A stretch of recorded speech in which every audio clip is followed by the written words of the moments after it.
Когда понять захочешь голос чей,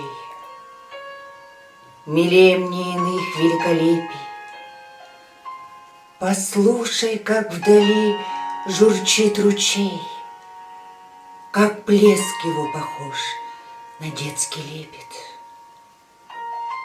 Прислушайся к бурлящему в тиши потоку с гор, несущийся по склону, в чьем голосе своем, а не заемном, и вековая боль, и крик души.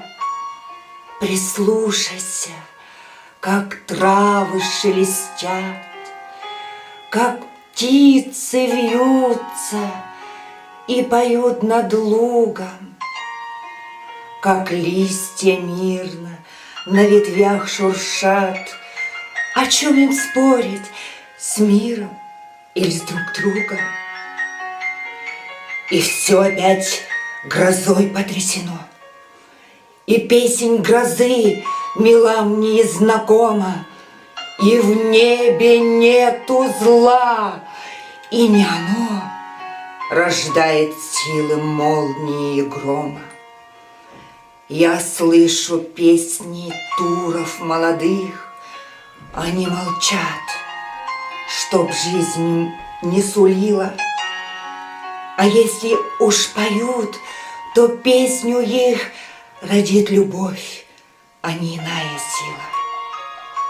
Все в песнях облаков и вод, деревьев, трав и каждой божьей твари.